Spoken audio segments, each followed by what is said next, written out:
Do you remember the color-coded alert system we used to have? Remember that?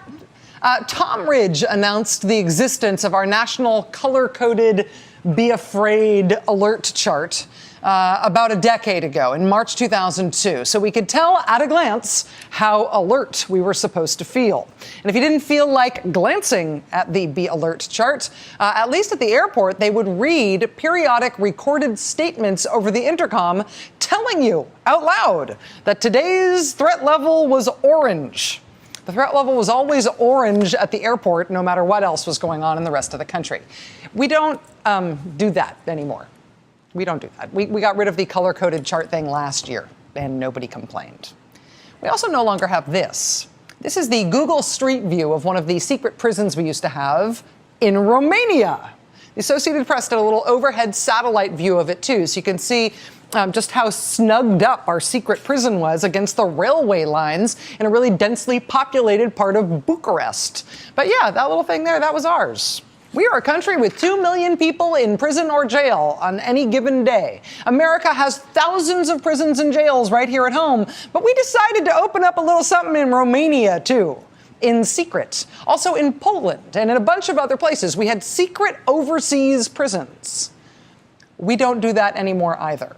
They said they emptied them out in 2006, and then in 2009, it became official policy that we do not do that anymore. For years, do you remember that there was a ban on taking photos at Dover? A ban on taking photos of flag-draped coffins of Americans killed in war, having their bodies brought back home to the United States. We, the public, were banned from seeing those pictures for years. But that ban is over now. We do not have that ban anymore. We don't do that anymore. We are now allowed to see. For a while, top-level U.S. policymakers approved torturing people. And Americans did torture people based on cockamamie policy advice that it was legal for them to do so. But the current president, President Obama, put a stop to that right when he took office. We do not do that anymore. Some things we stopped doing.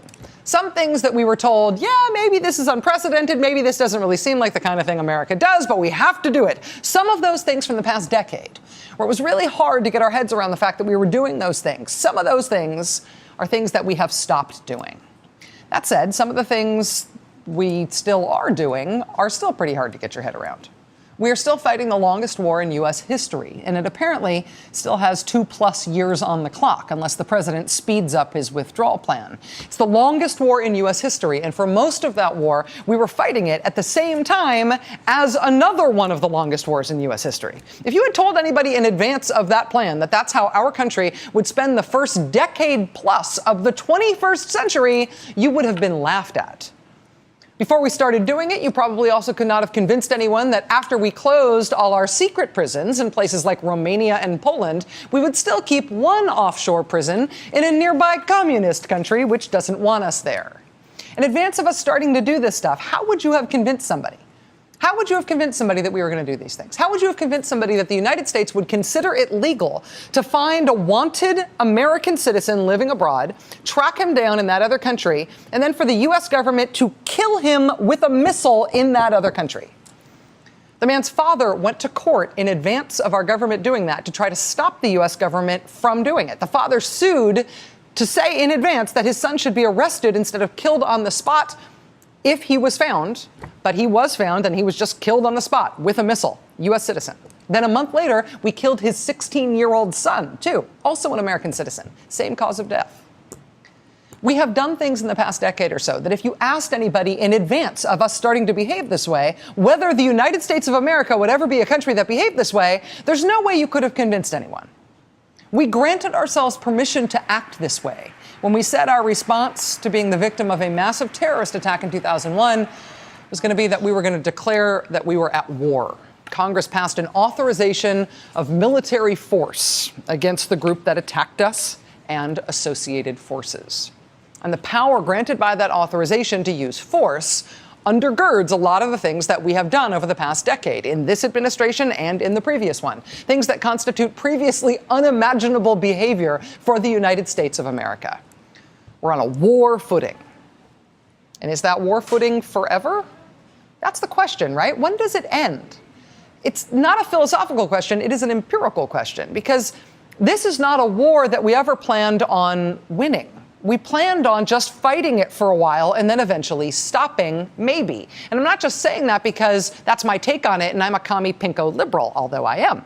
I'm saying that because it's been the understanding all along from the people who declared this war in the first place that this was never something that we were going to know it was over because we'd had a winner. It was never planned that way. You said to me a second ago, one of the things you'll lay out in your vision for the next 4 years is how to go about winning the war on terror. That phrase strikes me a little bit. Do you really think we can win this war on terror, for example, in the next 4 years? I have never said we can win it in 4 years. No, I'm just saying, can we win it? Do you see that? I don't think you can win it. Your daughters are how old now? 22. 22 years old. They're approaching the age, President Bush, they're going to have their own children. And when their kids are teenagers, are they going to, those kids, your grandchildren, be reading about Al-Qaeda in the newspaper every day? You know, I know if we're steadfast, strong, and resolute, and I say those words very seriously, it's less likely that your kids are going to live under the threat of Al-Qaeda for a long period of time. I can't tell you, I don't have a definite end. A definite end? I don't think you can win it.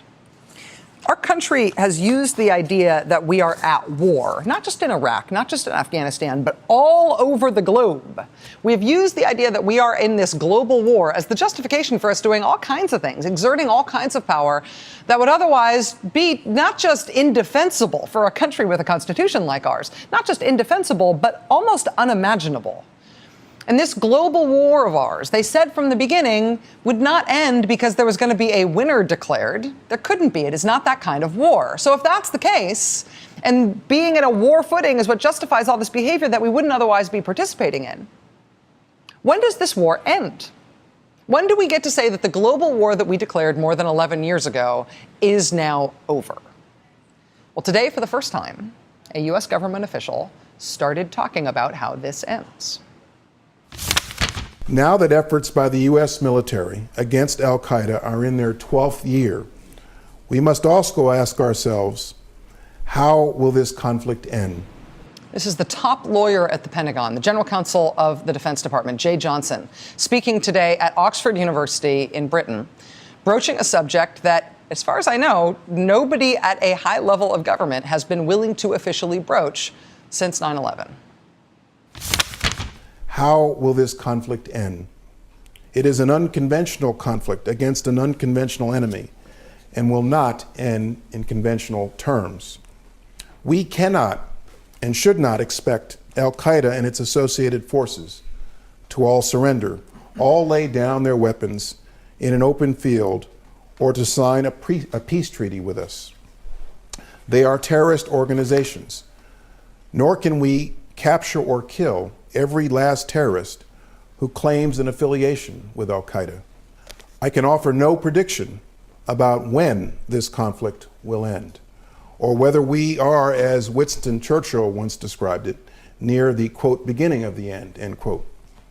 I do believe that on the present course, there will come a tipping point at which so many of the leaders and operatives of Al-Qaeda and its affiliates have been killed or captured, and the group is no longer able to attempt or launch a strategic attack against the United States, such that Al-Qaeda as we know it, the organization that our Congress authorized the military to pursue in 2001, has been effectively destroyed. We're approaching a tipping point. I just want to jump in here for a second to say that this part here, this is the unprecedented part. This is the part that we've been waiting for. Watch.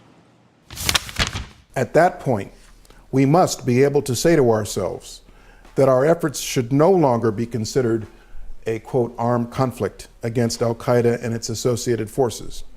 Rather, a counterterrorism effort against individuals who are the scattered remnants of Al-Qaeda or are parts of groups unaffiliated with Al-Qaeda, for which the law enforcement and intelligence resources of our government are principally responsible.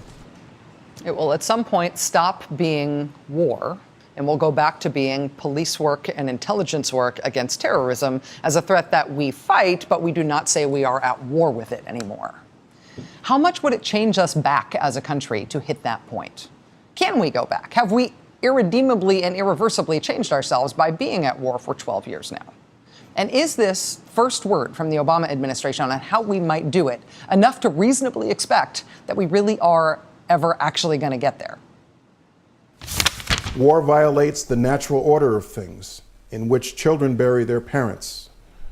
In war, parents bury their children.